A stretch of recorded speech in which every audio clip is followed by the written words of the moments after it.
Farrakhan and the Nation of Islam. Right now, they want Farrakhan dead, not alive. I gotta do what I gotta do.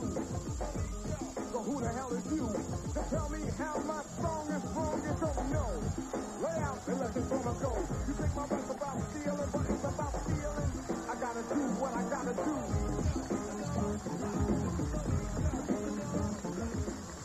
You don't give a damn no more how low down you are. How funky you have become. How rotten you look in the eyes of the world. You don't give a damn no more. You have lost your sense of shame. So you're no longer human beings. You've become a race of animals. We lost Martin Luther King because America did not want to hear a word that would make her a just society. So America killed your leaders. America killed your leaders and then named streets after them. But the leader's dream dies and you ride on Martin Luther King Boulevard. You see, when you describe the Christ figure, both from the Revelation and from Daniel, you get a dark man. You don't get a Caucasian. You say, well, what difference does it make? If it didn't make a difference, why did you paint him white? You give us scripts to play. We're so happy to be in a movie. But you write the script. And you write us in as clowns and buffoons. You know what you're doing to our mind. You know what you're doing to our psyche. I never did that to Jews. But some Jews did that to black people. We build your country and we get nothing. We build your business and we get nothing. We are the music industry and we have nothing. You suck the blood of the black community and you feel we have no right now to say something about it? What do you think I am? God gave us sex. And we turn it into an ugly thing. God gave us color. And we turn it into an ugly thing. God gave us creation. And we turn it into an ugly thing. We have turned against God. And now God has turned against us. Minister Louis Farrakhan, the controversial leader of the Nation of Islam. He's been called enlightened and inspirational. He's also been called racist and anti-Semitic. Many people are thrilled that I'm having him here tonight. Others are furious with me. But as the public enemy lyric goes, I gotta do what I gotta do. I hope something positive comes out of the next hour. It's time.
Wow. Welcome to the Arsenio Hall Show.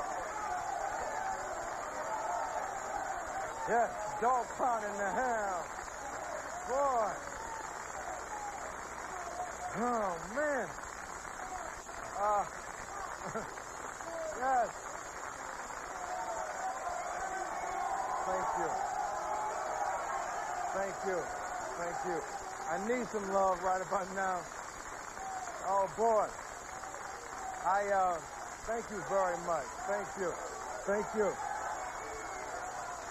Thank you all.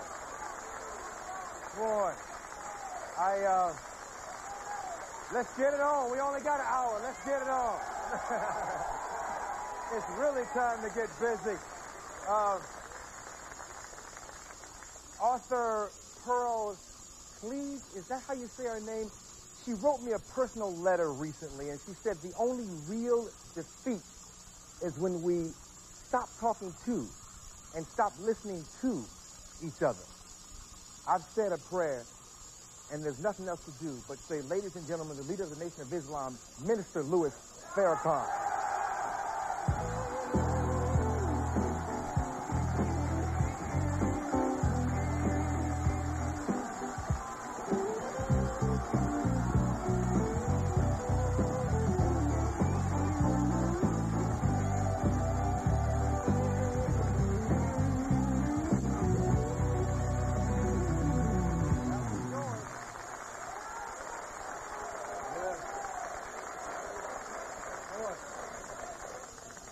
It's only an hour show, so I figure we'll get right down to it.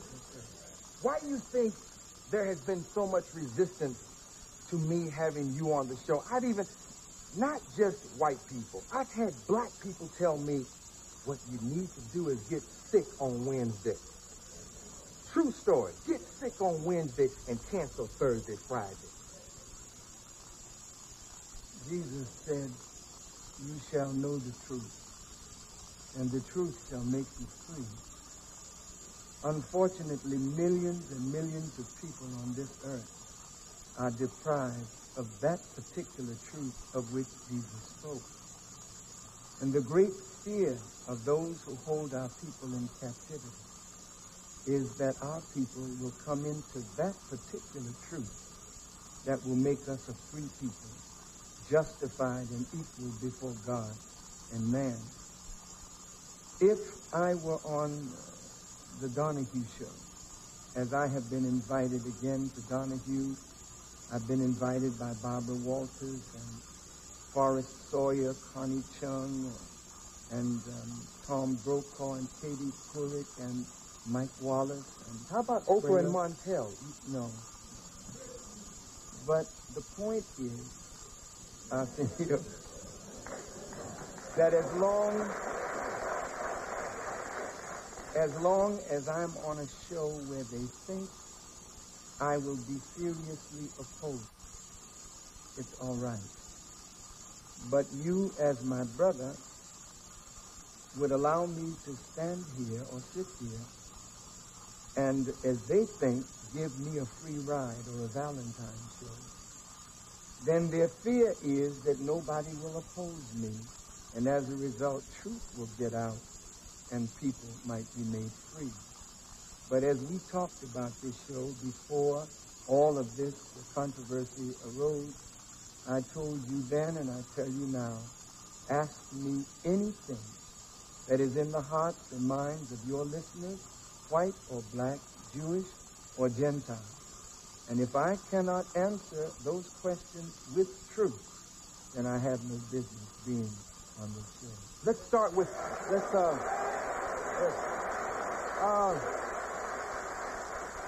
let us start with, because I have gone into the neighborhood and I've gone to the furthest suburbs trying to find out what's on people's mind, my research department. One question that comes out of the neighborhood most often is, who killed Malcolm X? Since the movie, there are a lot of people who feel, Minister Farrakhan has something to do with it. And I know you've heard it. Yes, I've heard it. More so now than ever before. When Malcolm was assassinated, if you would go back and read all of the accounts, the name of Louis X, as I was called at that time, was never, ever, ever mentioned. Why now? You know, brothers and sisters, we have to look at motives and intentions. Whenever you see a dead body exhumed, somebody has ordered it. Someone in high authority has given permission. Whenever a great leader of ours dies, we respect and honor their memory. White leaders, when they die, their memory is respected and honored. But white folk don't follow their dead leaders. White folk understand that the dead are gone and the burden of life is with the living. Malcolm X, on the day he was assassinated, the papers came out, the New York Times, saying, quote, "The apostle of hatred is dead." If Malcolm X 30 years ago was the apostle of hate in the eyes of the New York Times, and in the eyes of the Anti-Defamation League of B'nai B'rith 30 years ago, Malcolm was the leading black anti-Semite. What happened in 30 years to clean up his image? And I suggest to you that the reason my name is being brought up today is because Farrakhan has inspired the hearts and minds of tens of hundreds of thousands of black people all over America.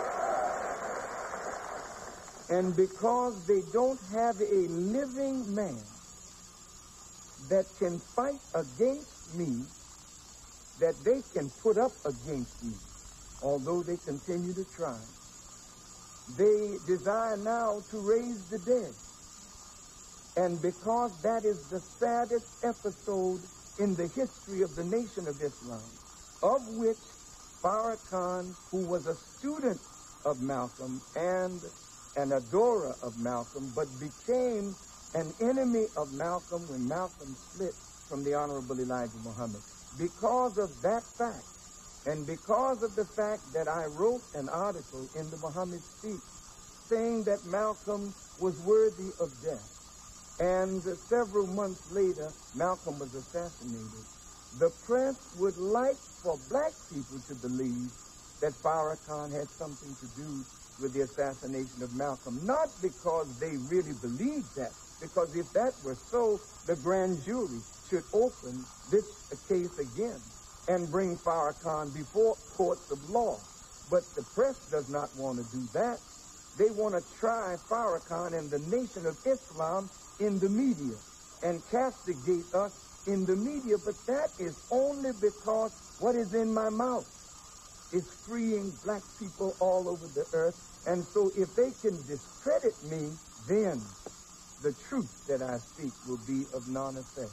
I don't know who murdered Malcolm, but I believe with all my heart that two men who belong to the Nation of Islam, who were picked up after Talmud Hayer was picked up at the Audubon Ballroom, have been charged and found guilty of a crime that I believe those two men were innocent of. During the trial, Talmud Hayer, who was the brother that was caught at the scene, said in court that the other two men were absolutely innocent. And when he was asked to name the co-conspirators in the murder of Malcolm, he refused to do it at that time. So those two innocent men went to prison for 26 years of their life. But during that time, Talmud Hayer, under Kunstler, named all five of those who were with him in the assassination of Malcolm, and Kunstler tried to get the government to reopen the case, and they refused to do it because it suits the government's purpose to say that the nation, and that's a big name, the nation killed Malcolm. You cannot try the Nation of Islam for what a few men have done any more than you can try the Pope of Rome or the Catholic Church for what errant Catholics do, or you can try the rabbis for what errant Jews have done, or any other religious group. Journalists have also accused me of doing this show for ratings. It's deeper than that, and you better ask somebody. I'll be right back with more Minister of Affairs.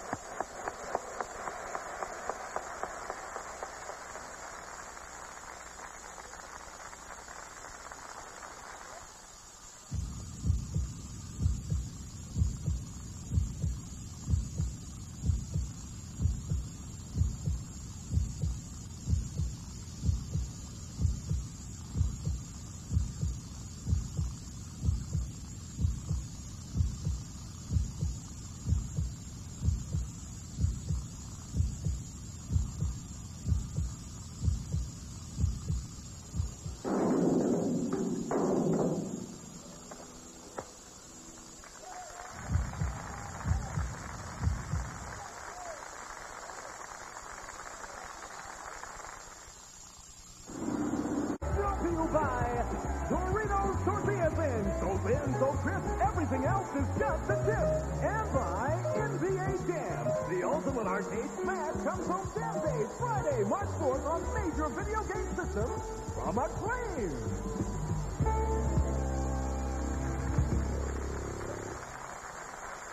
Yes. Oh, boy. I've never had this many notes for an interview. Got a call from Whoopi Goldberg, who was very confused about this night. She's black and she's Jewish. I've gotten calls from Irv Rubin. I've talked to many people in the community. I've heard terms like the new black Hitler. Why would you book him? Respond to those three words. New black Hitler. I should dismiss it. I should not even dignify that foolishness with a response.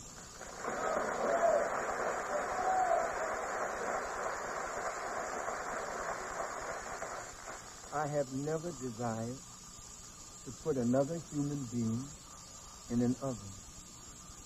I have never taught that Jews should be exterminated because of their Jewishness. If I am a righteous person, and that I'm trying to be, I can never hate or dislike a person because of their faith. All Muslims believe in Abraham. All Muslims believe in Moses and all of the prophets that came to Israel and the scriptures that they brought. And all Jews who follow those scriptures are our brothers in faith. The Quran does not tell us that Jews who believe in God and the last day will meet anything other than salvation. So to call me a Hitler, I ask myself why. It is because God has blessed me with oratorical skill.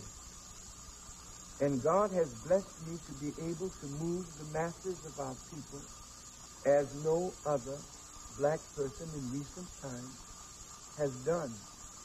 And those who have oppressed us are so frightened that we will move our people to take vengeance against them for the evils that they have poured and continue to pour on our heads. While the reverse is true, we have been blessed through our suffering to become an exceedingly great people potentially.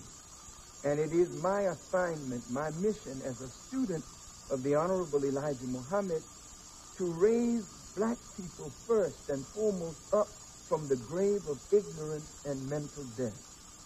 And so when I look at Time magazine and see my picture on the cover, and then these words, Ministry of Race, I ask myself, what is a minister? A minister is a servant. The preposition of denotes possession. So here's a servant who is possessed of what? Violence, anger, and fury. Yes, I, like you, am angry over the condition that our people live under. I'm angry at oppression. I'm angry at exploitation.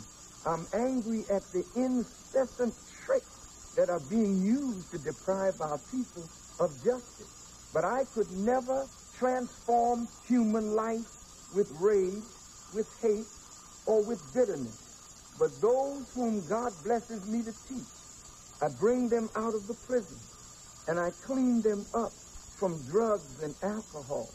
I teach our women the dignity of themselves as women and take them from a low life and encourage them to live the dignified life of a righteous woman. We put people together who were ignorant and make them lovers of knowledge. And then we unite our people and pool our resources to do things constructive for ourselves because we're tired of laying at the foot of white people, begging them to do for us what we can unite and do for ourselves. So my ministry is not a ministry of rage, but it is a ministry of love. And the problem is that we are teaching black people to love themselves. But look at what has happened. You brought me here to your show.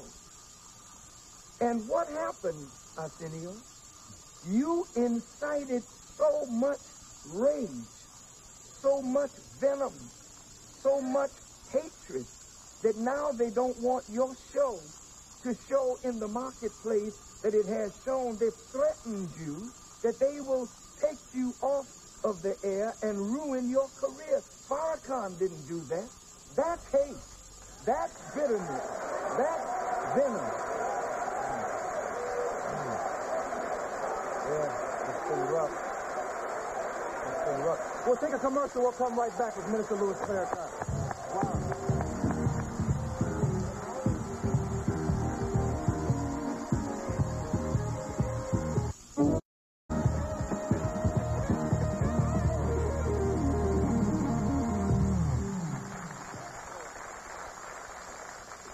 I introduced you to one of the producers here, my partner in crime since the old days, Marla Kell Brown. She's Jewish and a friend of mine. Do you have any Jewish friends? No. I don't have any Jewish friends, not because I don't seek Jewish friends, but my whole ministry has been to black people in the last near 40 years. And it's only in the last 10 years that I have come under fire, so to speak, as an anti-Semite, that I have been reaching out to the Anti-Defamation League and other Jewish rabbis to let's sit down and talk. And so on an occasion, several rabbis have visited my home and had dinner with me, and we've discussed very candidly the problems between blacks and Jews. And I have visited their homes and had dinner. But I don't consider that friendship. Right. You know, we have a lot of acquaintances. When we talk about black-Jewish relationships, the average black person in the ghetto does not have any relationship with Jewish people. Can I grab this? Sure. This book, The Secret Relationship, and this is yours, The Secret Relationship Between Blacks and Jews. I've seen you hold up this book during conversation. I found an interesting remark from a doctor who is black. His name is Dr. Henry Louis Gates, Jr., chairman of African American Studies at Harvard. He says this is the Bible of the new anti-Semitism. What's your response to that? Oh, boy. And I wish I had 2 hours You like know, Donahue. a Bible should never be denigrated. The Word of God should never be denigrated. This book, The Secret Relationship Between Blacks and Jews, is compiled by the Nation of Islam Research Department as an answer to the charge that Louis Farrakhan is anti-Jewish or anti-Semitic. I said that there were Jews who were involved in the slave trade. We have always heard that Arabs were involved, that Africans were involved, that white Europeans were involved in the slave trade, but we never knew much about Jewish involvement in the slave trade. In fact, there are many Jews themselves who do not know their involvement in the slave trade. So we researched. This is not a book written by us.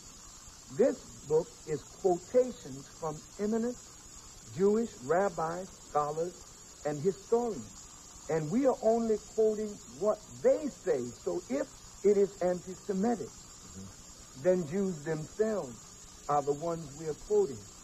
A respected Jewish rabbi said to me that this book is a great calumny against the Jewish people because it says that Jews were major in the slave trade, while he contended that Jews were only 2% of the slave trade. Now, I told the rabbi, since we quoted eminent Jewish scholars, rabbis, and historians, if he will go before the world and denounce every scholar that we have quoted as a liar, then I'll throw the book away. But this book says, and I'm quoting now, Jewish scholars, that the bulk of the slave trade in Brazil was in the hands of Jewish settlers. This was a Dr. Ira Friedman, who was a one-time president of the American Jewish Historical Society. Now, you know that in the Western Hemisphere, blacks in Brazil number more than blacks in America. And this same historical society said that 75% of the Jews in the South owned slaves, while only 36% of the Gentile whites owned slaves. Now, why are we saying this? What is this for? Slavery caused the total destruction of an entire people. We lost our names, our language, our history, our culture, our God, and then were turned inside out because of slavery. And the fact that we have black-on-black violence, black-on-black crime, and the murder of one another is directly related to self-hatred, which was instilled in us through slavery, and the American institutions have reinforced it. At some point in time, everyone that had a part in our destruction must be called upon to have a part in our redemption. We can't let our African brothers off the hook.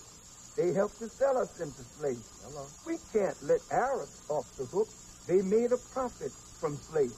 We can't let Gentile Europeans off the hook, but neither can we let Jews off of the hook who held our fathers as slaves.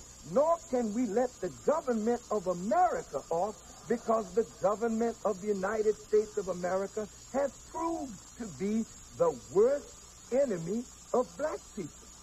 So now when it comes time for justice, this is not spoken out of hatred or out of bitterness, but reparations have to be given to black people, even as Jews received reparations from the onslaught of Nazi Germany. And now the Japanese are going to receive reparations for what America did by putting them in concentration camps. What's wrong with the children of slaves? We are here poor, ragged, hungry, naked, and out of doors. Reparations is what we want, and everyone that had a part in our destruction will have a part in paying reparations. I'll be right back with more of Louis Farrakhan.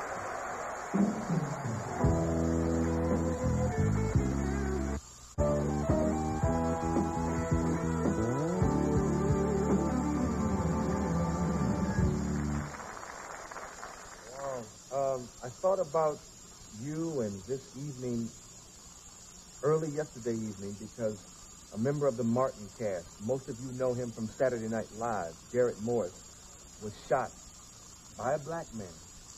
And I've heard you, everybody talks about how you beat up on the white man, but you beat up on us more than you beat up on anybody. You know, you put us in check as often as you possibly can and tell us when we're acting like animals. And people love those voices. What do we do about black-on-black violence? To rebuke a person, to admonish or to correct a person, does not mean hate. When someone will correct you, that is the greatest sign of their love for you. The scripture says, he whom the Lord loveth, he chasteneth much. These are our people. We cannot escape being identified with our own people. No matter how high you rise in the entertainment field, you cannot escape being identified with the least little brother in the hood. Michael Jackson is the greatest pop artist that the world has ever seen, and he is the most popular human being in the world. But Michael was treated like a slave on a plantation because of a charge that has yet to lead to a criminal charge. But here's a human being that had to be made to strip, forced in a judge's search order, that if he didn't strip, they had the right to be violent with him and force him to reveal his nakedness, that they may take pictures of him in that manner. That, to me, says that no matter how big Michael is, to those who look at us with our money, with our Mercedes-Benz, with our fine homes and our fine cars and our prominent positions in life, you're nothing but a nigger, and if you get out of your place, I will have to put you back in your place. Michael Jackson is an extremely wealthy man, but he's an extremely sensitive human being. And if you watch Michael, you can know that the essence of God is in that man. For if God's Spirit was not in Michael, Michael could not touch the hearts of so many millions of people, black, brown, red, yellow, and white, all over the earth. That man has God in him. I can't argue whether he's guilty or not. I don't know that. But I know that the man is being mistreated, and I ask myself, why? Why would tabloid television pay thousands of dollars to people to come on television to say what they say about Michael? Why would they threaten you with the loss of your show? This is what they think, that we are slaves to wealth, to power, to position over principle. And some of us are. But I believe that Michael is becoming politically mature. And Michael wants to use his political maturity along with his wealth to aid his people. And because there are those in high places that may fear the direction that Michael is going, let's strip him of his wealth, strip him of his fame, make him an outcast, then throw him in the laps of his people again. And so, my brother, I appeal to all of our people. Don't be afraid. Challenge your fear and stand up like men and women. For it is not white people that are your worst enemies. It is ignorance and the fear of what they will do that is our worst enemy. So when you challenge fear, as Arsenio has done tonight, he has earned even the respect of those who disagreed with him, because he's not just an entertainer. He's a man. He's a man with principle. Take a quick one. I'll be right back.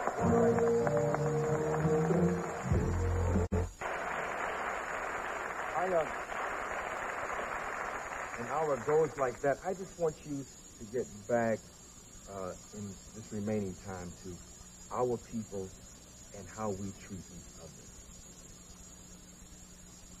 We are the victims of ignorant and an oppressive system. There are more drugs in the black community today than ever before, and there are more guns in the black community than ever before. There was a time when black folk could not get a gun, but now black folk have guns, but not guns to shoot those who have destroyed us, but guns to destroy each other.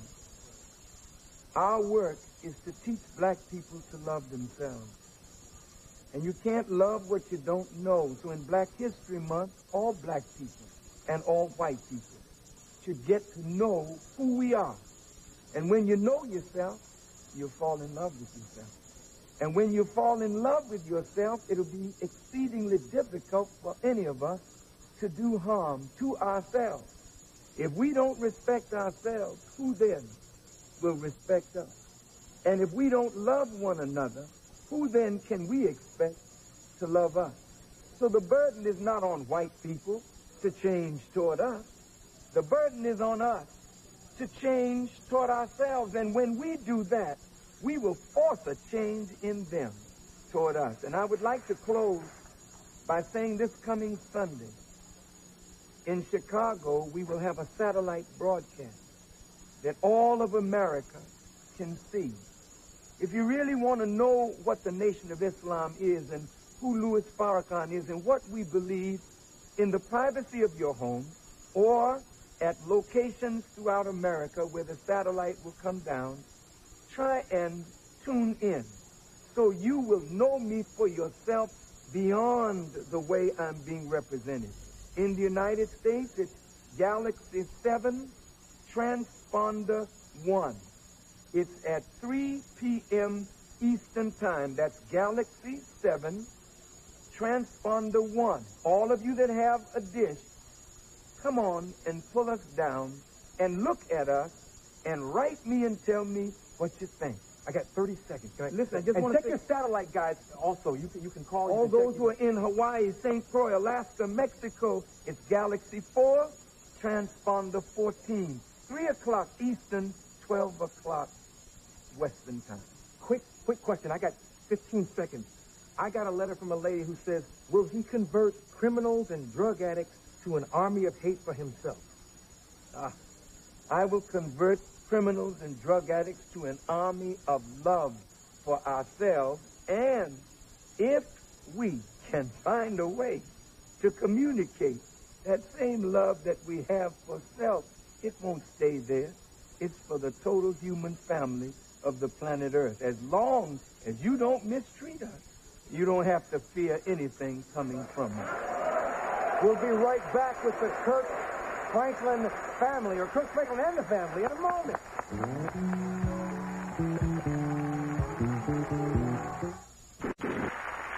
My next guest calls his sound music that convicts. And with his debut CD, he's gone from a virtual unknown to one of gospel's brightest new stars, performing He Can Handle It. Please give it up for Kirk Franklin and the family. One.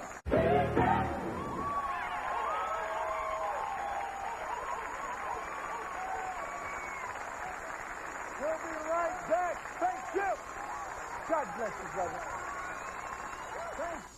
Arsenio Hotel are provided by the Village, West Hollywood's deluxe all-suite hotel, providing sophistication and contemporary elegance. Village, a refuge from everything ordinary.